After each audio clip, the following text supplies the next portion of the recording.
Olá, meus amores, como é que vocês estão? Bom dia, boa tarde, boa noite. Estamos começando mais um podcast aqui da Grace. Eu espero que vocês estejam bem. Hoje eu tô recebendo minha amiga Valéria. Ela vai falar um pouquinho do currículo dela e ela vai falar um pouquinho da experiência dela aqui pra vocês, que é uma larga experiência. Ela tanto atua em Sergipe como atua aqui em Pernambuco. Então eu quis trazer hoje pra vocês essa ideia da jovem advocacia, como ela brinca sempre, advocacia próspera. Vamos lá, Valéria, então, comenta aí. Eu me chamo Valéria Santos, eu sou advogada há 7 anos. Eu tenho uma atuação meio que mais dinâmica do que a maioria dos advogados. Eu digo que eu já experimentei de tudo e hoje eu me encontrei dentro da advocacia de CNPJ. Hoje eu me posicionaria como uma advogada que advoga para CNPJ. E se você me perguntasse, Valéria, mas qual é a especialidade? Cliente. Hoje eu sou especialista em cliente. O cliente vai sentar, ele vai me dizer o que quer e eu vou solucionar, né? A minha para falar do currículo, né? Já me trabalhei. Então, assim, eu sou especialista em trabalho, previdenciário, direito condominial. Entrei naquela vibe de fazer várias pós, né? Mas tenho uma atuação enorme no cível e no criminal por conta da advocacia dativa, né? Eu passei 5 anos como advogada dativa lá em Sergipe e acabou que eu fiz diversos processos, passei por diversas situações, tive o privilégio, né, de conhecer diversos casos, diversos juízes por conta da advocacia dativa. Hoje eu estou dentro da advocacia privada mesmo, privada não particular, né? Dentro, mas assim, o dativo foi uma grande escola para mim. Uma grande escola, de verdade. Como é que tu se sente assim? Porque eu me lembro quando a gente se conheceu, a Ceci tá com 10 meses, a gente se conheceu que há 1 ano e meio atrás, mais ou menos. E na época nem sonhava em CS, era algo que não era nem previsível. Eu me lembro quando a gente falava, quando a gente brincava, eu dizia, não, mas já lá pra frente e tudo. O seu marido, o seu esposo, ele é médico. Você já tinha pensado também em enveredar por essa área, até porque você morava em Sergipe. E quando você decidiu vir pra cá, eu me lembro que a gente teve essa conversa. Eu disse, muito antes de você vir e tudo, e a gente quando conversou, eu disse, Val, tu tá tranquila? Tu fez Grace? Eu tô com medo, mas eu vou com medo mesmo. Eu tava até brincando com as meninas. Daqui a pouco eu faço algumas tatuagens que são frases que vocês vão falando pra eu não esquecer. Eu tô quase colocando aqui, vai com medo mesmo. Então, assim, como foi pra você se mudar, querendo ou não? Você tava lá em Sergipe, tinha os amigos, tem o escritório em si, e você se mudar pra Recife, começar tudo praticamente do zero, que continua lá, mas eu brinco sempre, a gente não tá no físico também. E quebra um pouco, a gente não consegue ver tanto, não consegue fazer tantas coisas. E aí me diz, como é que tu sentiu tudo isso? Veja, eu me mudei pra cá e foi realmente assustador. Observando, Sergipe é uma capital, ou Sergipe é um estado que parece interior. Ele tem características de interior, mesmo na sua capital, em Aracaju. Sim. E para mim era muito confortável. Primeira dificuldade para mudar para Recife. Eu não tinha noção de honorários daqui. Essa foi uma dificuldade nos meus primeiros meses de advocacia aqui em Recife. Eu não tinha noção do valor que as pessoas conseguiam pagar, que é totalmente diferente de lá. Pode ser o mesmo perfil de cliente, é um médico, é um empresário, é totalmente diferente essa questão de honorários. Segundo, o meu maior medo virou a minha maior vantagem. Aqui existem inúmeras oportunidades que lá não existia. E aí esse começar do zero foi diferente. Porque era um começar do zero com muita experiência, com muita estratégia.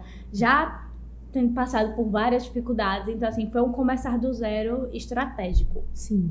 Eu ganhei um grande presente, que foi a minha sócia, né? A gente se conheceu num jantar, em 15 dias a gente tava juntas, alugando uma sala. Foi a maior loucura do mundo, assim. Foi casamento, A gente se apaixonou e foi morar juntos. Era mais ou menos isso. Assim, esse casamento não acaba, não. Não, né? Geralmente é assim. Foi minha alma gêmea. A gente se conheceu no jantar, no outro dia trocou um direct, disse, que tal botar um escritório juntas? Vamos lá no Rio Mar Trade Center? Vamos!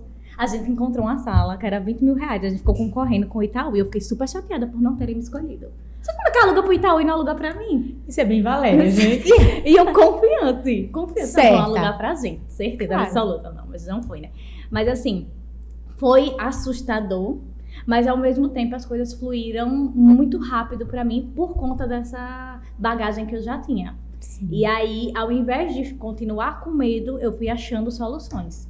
Tá, vamos lá, eu sei como é que monta um perfil de cliente, eu sei como é que prospecta, eu sei como é que direciona um posicionamento, então agora eu vou ter que executar. Que eu acho que muitas vezes é o que falta na jovem advocacia. A gente tem os ideias e não executa. E não executa. Fica ali, ai, porque eu sou jovem advogada. Ninguém nunca perguntou quantos anos eu tenho de advocacia, ninguém nunca perguntou quantas vezes eu fiz a OAB, e eu fiz 3 vezes. Isso nunca foi impedimento para a execução do meu trabalho. Sim. Ninguém nunca perguntou qual foi a faculdade que eu fiz. É posicionamento. Como eu sempre digo, o cliente sente cheiro do medo. E aí, se você deixar ele sentir, já era. Acabou. Então, assim, foi uma mudança drástica para mim. Eu mudei não só de estado, mas de escritório, de formato de advocacia, sair de perto da minha família, que é uma por coisa... isso mesmo que eu perguntei. Eu disse, eu tenho que começar com o Val falando sobre isso, porque pouco tempo depois veio a maternidade. Foi pancada. E aí eu disse, caramba, como é que Val tá conciliando a maternidade, a advocacia, e ela ainda faz mentoria. Eu disse, como? Porque a jovem advocacia, e até alguns advogados mais sêniores, começam a dizer que a questão do tempo delimita muito a questão financeira. E eu acredito que é questão de organização. Mas como foi? Principalmente com Cési, bebezinha. Veja, eu abri o escritório 1 mês depois de ela nascer. Foi um mês depois. Ainda estava ali naquela questão. Só que eu tinha uma frase que eu dizia sempre na gravidez. Não deixe eu esquecer quem eu sou.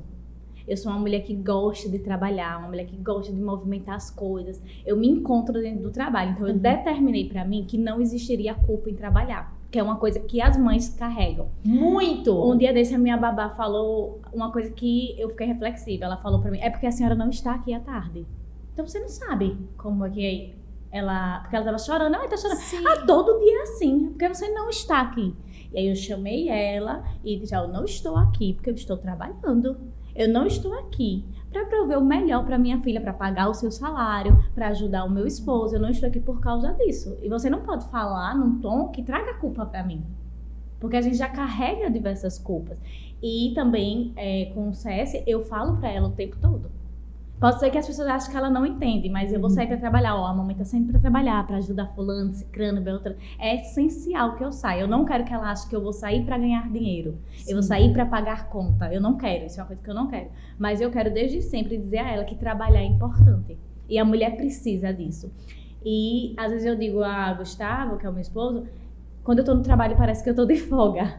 Porque quando a gente ama o que faz, tipo, eu gosto de estar com o cliente, de conversar com ele, de tomar um café, de rir, de gerenciar o operacional do escritório, de ver o comercial. Então, assim, eu me encontro. Se eu não estivesse fazendo isso, eu não seria a mãe que eu sou. Eu não teria a energia que eu tenho pra brincar no final de semana e pra dizer assim, ó, tá tudo ok ali, agora eu posso ser 100% mãe. Porque é impossível você ser 100% em tudo a todo tempo.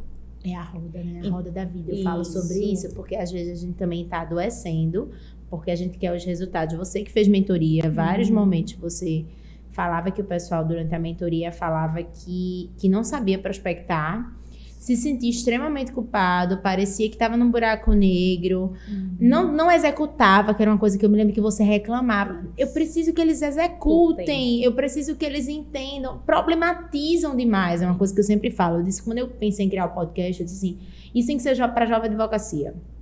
Aí todo mundo fez mais graça, eu jovem advogado. Por isso mesmo, eu aproveitei os 4 anos que eu tinha, que eu tô no último, com o coração aqui apertadíssimo, que eu brinquei, eu disse, gente, pra que a pessoa devia ter uns 10? Aí todo mundo, por que, Graça? Eu disse, porque agora eu vou perder os descontos todinho que eu ganhava. Infelizmente. Olha, pra ter transferência agora, esse jeito não tem desconto nenhum na obra. Não, nada mais. Foi isso que eu pensei. Tá. Todo mundo problematiza porque é jovem advogado. Eu digo, não, gente, eu tenho desconto enquanto vocês estão pagando, não sei o que, eu tenho desconto em um monte de coisa. E, Graça, uma coisa que a gente escutou muito durante esse período de jovem advocacia era, eu quero um jovem advogado porque ele é inovador. Inovação. A gente procura a jurisprudência mais recente. Por quê? Eu vou dizer. Vamos lá. A advocacia mudou, né? Hoje eu não faço peça. Eu não faço. Não dá tempo. Não quem tem... gerencia, eu brinco, quem gerencia não dá pra fazer peça. Não tem condições. E aí eu percebo que o operacional lá, a Nanda, meu operacional maravilhoso, que fica comigo 100%, ela é uma jovem advogada super criativa, que tem sede de conhecimento. Eu digo pra ela, que sede, minha filha, você tem o tempo todo. E isso é bom pro meu cliente. Claro. Então, ter essa visão de, eu vou procurar uma jurisprudência, eu vou procurar uma coisa em outro processo, eu vou procurar isso. É bom. Então, o jovem advogado, ele tem tempo de entregar o melhor serviço do mundo. Ele tem que ter essa consciência, porque enquanto ele não tiver essa consciência, ele vai continuar com medo. Isso. E aí, ele pode trazer isso pro cliente. Olha, eu tenho um tempo para resolver o seu problema, eu vou buscar aqui. Poxa, isso faz diferença. As pessoas estão cansadas de advogados que não respondem o telefone, advogados que não dão importância ao processo. Se são os meus primeiros, eu vou cuidar como se fossem filhos. Eu tenho clientes hoje que ainda são os primeiros, que foram renovando com outras causas, que foram me indicando para outras pessoas, porque eles diziam para mim, Grace, doutora, a senhora responde. Isso para mim, até quando eu escuto até hoje, eu faço, gente, responder...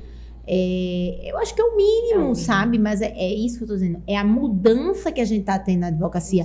Se a gente parar para analisar há anos atrás, a gente não pensava em um podcast, a gente não pensava... Hoje a gente tem um nível de conhecimento na internet exorbitante. A gente tem um nível de cursos que estão sendo oferecidos enormes. Fora que a gente ainda tem a questão da reciprocidade. Eu sou apaixonada, a gente já conversou sobre isso, sobre o livro das armas da persuasão. Sim. O pessoal da internet utiliza muita reciprocidade, então você tem muito conteúdo ali gratuito. E eu vejo que as pessoas às vezes não aproveitam. Então o jovem advogado, ele tem que ter na cabeça que aquele tempo que ele não tá com o cliente, ele tá estudando. Deixa eu falar uma coisa, parem de fazer correspondência. Parem, só parem e vão procurar fazer outras coisas. Qualquer outra coisa. Descobri que perícia, tem um podcast que vai sair que ele é perito e ele falando aqui sobre a situação da perícia para quem é jovem advogado. Como é que poderia ganhar dinheiro, como é que a gente poderia misturar assim para receber em vários locais. E ele falou exatamente isso que você... Essa danada dessa correspondência, parece que agora o povo tá pagando 50, 70 reais. Eu tenho colegas que recebem 30 reais. E aí uma vez eu fui questionar, ela disse, mas é uma unha. Eu digo, pelo amor de Deus. Uma unha, como é que tu vai comprar? Não compra nenhum livro para estudar sobre gestão. Fica em casa. Porque se essa correspondência fosse realmente 1 hora, mas geralmente não é. Não, e o meu problema não é esse. É a forma que o advogado se posiciona como correspondente. Ontem eu fui fazer uma audiência e aí o advogado tava de calça jeans e camisa polo. E sentado bem assim, ó. Jesus do céu. Bem assim. Até arrumei o cabelo pra passar uma imagem melhor, porque esse aí devia estar com imagem... Aí, quando a gente entrou na sala de audiência, a cliente olhou pra ele e disse, mas você é o advogado?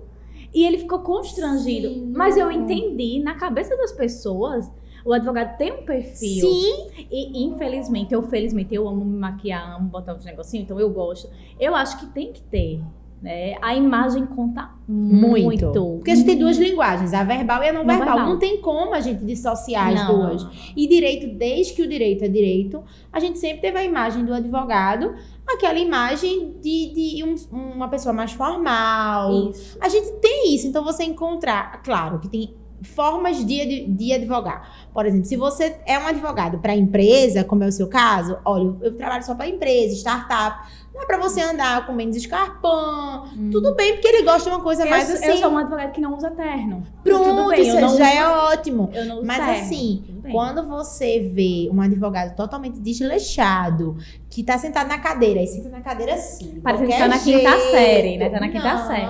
Não dá, gente. É o problema da vida da pessoa. É o que eu digo sempre. Eu sou uma advogada empreendedora, fiz a trend, eu sou advogada empreendedora, e é óbvio que eu cobro na inicial. Cobro, sempre cobro. Mas o cliente, ele tem que saber pra onde aquele dinheiro tá indo. Ele tem que sentir... a gente montou o escritório, e qual era a percepção da gente? O cliente tem que entrar e saber o mínimo dos nossos honorários. Ele tem que olhar, ele tem que entrar na porta e já saber, aqui o mínimo deve ser isso. E quando a gente falar, ele, era exatamente o que eu estava esperando, ou tá próximo do que eu estou esperando, porque a linguagem não verbal, ela fala muito alto. Eu me lembro que eu vi um curso, era até da Camila. Sim. E aí ela falava de um determinado advogado, que ele era de tributário, e que ele fazia questão de ter um uísque, que era um uísque escocês e tudo mais. Pra ela não fazia sentido. Mas no escritório dela, de direito de família e etc., ela entregava Coca-Cola, tinha algumas balinhas, mas pra ele fazia. Por quê? Aquele cliente que chegava lá da empresa cansado, estressado porque estava pagando muito tributo, porque a primeira ideia é que o empresário chega. Então ele queria o quê? Tomar o uísque dele, fumar um charuto e conversar tranquilamente. Tudo comunica. A jovem advocacia precisa saber disso. Eu lembro que a gente conversou uma vez e eu disse assim, Val, tinha vezes que eu ia para as reuniões e eu não tinha muito dinheiro. Eu tinha o dinheiro da Coca e você disse que já tinha passado por isso. Você disse que quando viajava, às vezes não tinha nem sequer o dinheiro de almoçar. Sei, primeiro ano de advocacia, engordei 5 quilos. Creme crack dado pela OAB e café. Era café da manhã e almoço do fórum. É isso que é uma coisa que eu tenho muita problemática, por isso que eu pensei no podcast, nos eventos e tudo. Gente, é plantação. A ordem é plantar, regar, cuidar e colher. É isso, não. Agora a gente acha assim, não, hoje eu vou plantar, daqui a 2 dias eu vou colher. Senão não era a OAB não ia deixar 5 anos, ia deixar 1 ano. Então, assim, eu acho que as pessoas têm que ter muito isso na cabeça. Mas deixa eu te fazer uma pergunta que você disse da sua experiência, e é uma coisa que, pra mim, que você sabe que eu já convivi com uma pessoa que também era de Sergipe, um grande amigo meu que tá morando em Portugal. Você sente que a advocacia da Ativa te deu base? Muita. Porque é uma coisa que todo mundo... Ele me falava muito isso, você fala muito isso. Grazi, você pode me colocar em qualquer situação. Eu sei me sair. Porque o que acontecia na advocacia da Ativa lá de Sergipe era muito forte. Como lá a gente tem pouquíssima defensoria pública, é só na capital, em 2 outras cidades, o resto todo mundo é da Ativa. Primeiro, porta de entrada para a advocacia do jovem advogado. É a porta de entrada. Ai, Valéria, mas só recebe o dinheiro depois. Você não precisa... Mas recebe. Como a gente brincava, né? Mas vai receber. Depois recebe, a gente sai pra jantar. Tenho recebido até hoje. É maravilhoso. Eu digo, não, varar. Mas assim, você tem 2 escolhas. Ou você entra na advocacia da Ativa e se acomoda a fazer só aquilo, fica naquele ciclo, tem isso. Ou você entra na advocacia da Ativa com estratégia, que foi o meu caso. Eu vou entrar com estratégia. Primeiro, eu tenho muita sorte em sorteio. Então lá era sorteio, eu acabei ficando em 9 comarcas diferentes. Eu nem ia. Sorte em sorteio, mas eu vou mandar só o meu currículo, porque eu nem vou, e eu vou estar sorteada lá. E aí, o que aconteceu? E ela é assim sempre, tá, gente? E aí, o que aconteceu? Eu já peguei aqui já pra mostrar uma dela, que ela falou da outra vez. Pronto. Aí tinha os plantões. Imagine você sentar e ter 13 clientes em um dia. 13. Eu chegava lá já... Pra um jovem advogado que tá rezando por um só. Aí o pessoal acha que isso não é bom? 13. Então já passava pelo um filtro lá na frente do fórum, ele já vinha com o caso. Eu não precisava nem identificar a demanda, porque já vinha, né? Já vinha no requerimento lá qual era a demanda, o que era que eu tinha que fazer? Escutar, discutir os fatos, ver a possibilidade de acordo, sabe? Porque eu sempre gostei muito de acordo. De acordo. Né? Valéria sempre teve essa tendência. Que era uma estratégia minha pra finalizar mais rápido, já que eu só recebia no final. Então, mas tu sempre praticou a escuta empática. Eu me lembro que a gente conversava. Não era uma... Assim, por mais... Tu até tentou fazer, eu acho que concluiu o curso de mediação.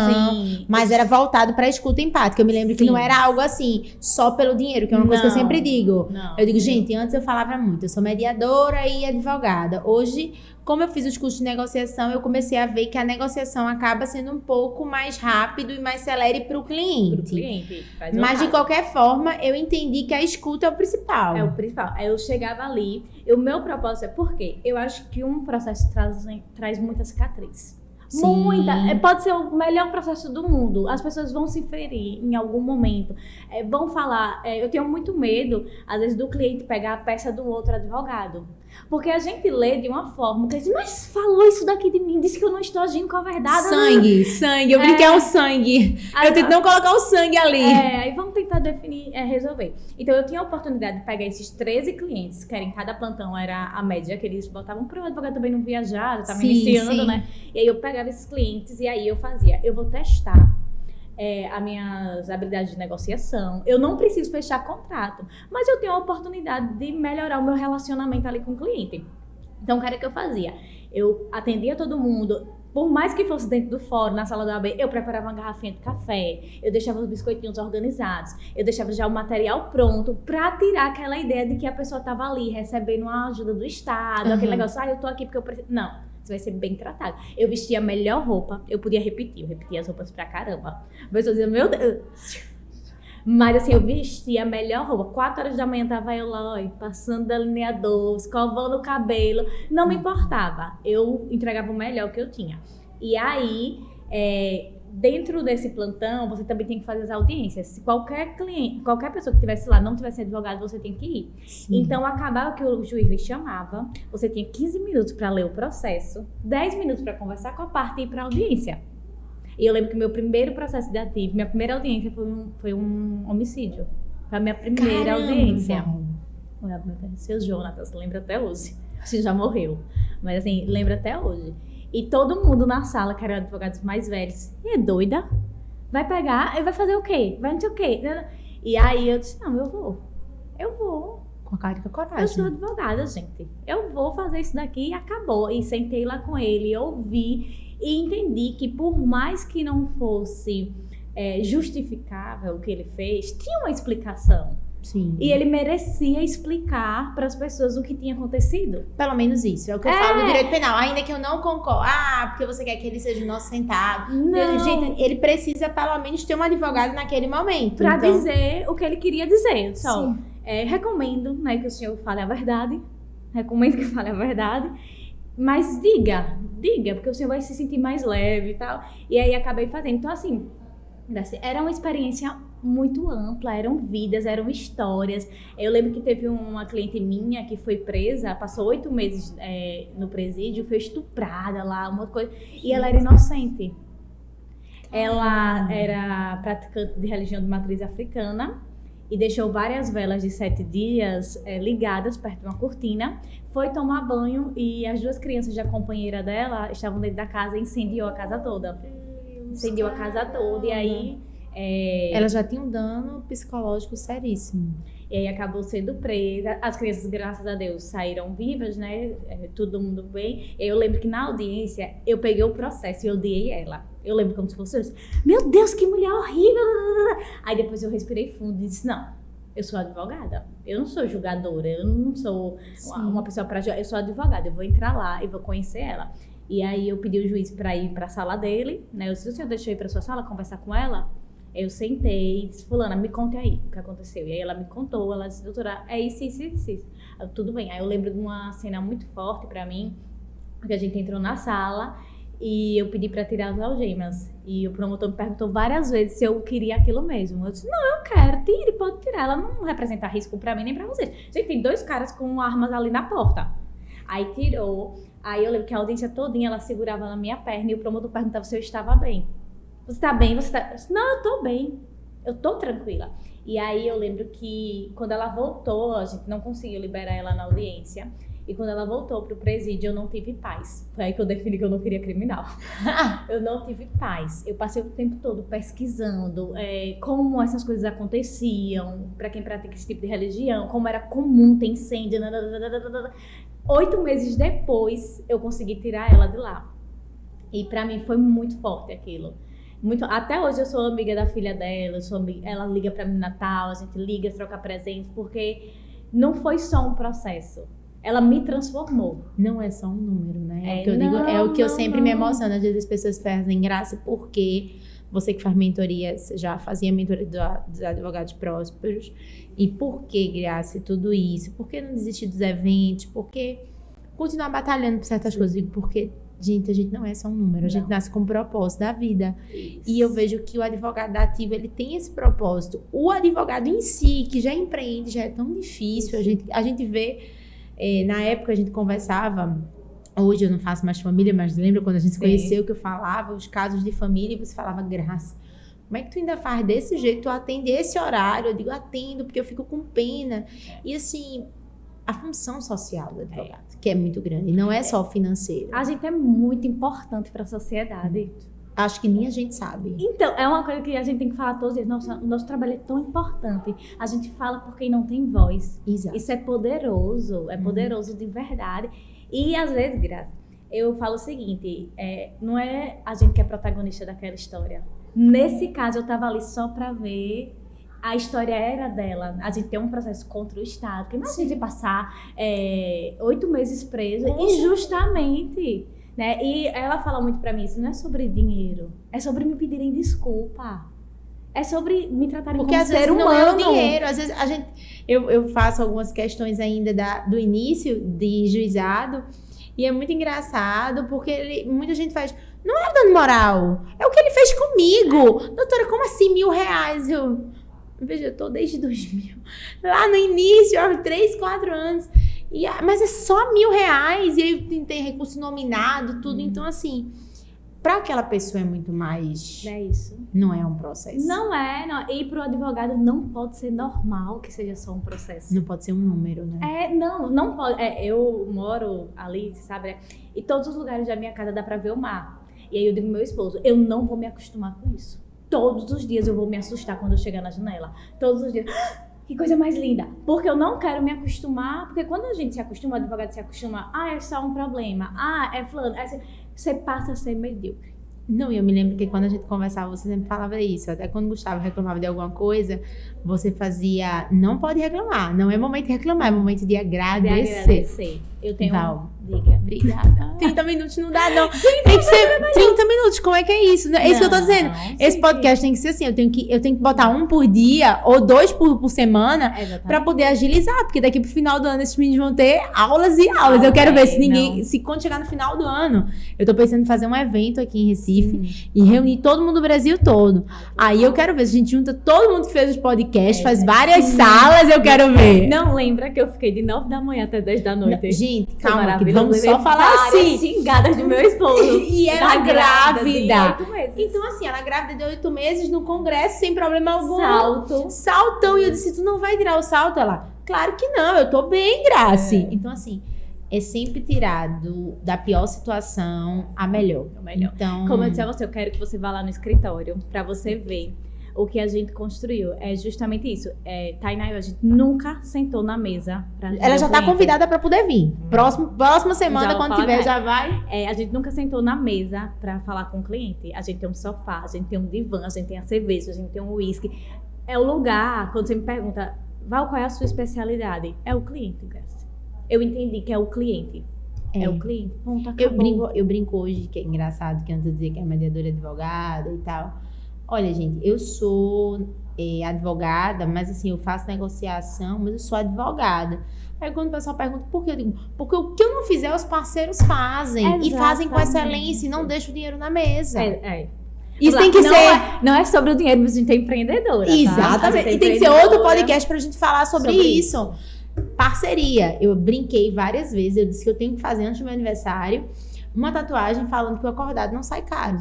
Porque as parcerias, a gente tem que estabelecer parcerias sólidas pra não deixar o dinheiro na mesa. Pronta. E uma coisa que eu descobri quando eu vim pra cá, que existia diferença entre parceria e operacional. Eu considerava a mesma coisa. Tinha gente que chegava e dizia, vamos fazer uma parceria, e era só o operacional. E aí eu disse, não, peraí, ainda vamos olhar isso daqui direitinho, a gente tem que falar disso. Isso é muito importante. Tem que vir. Então, ó, um beijo enorme pra vocês, gente. No próximo podcast, já sabe, vai vir muito conteúdo por aí. Tchau.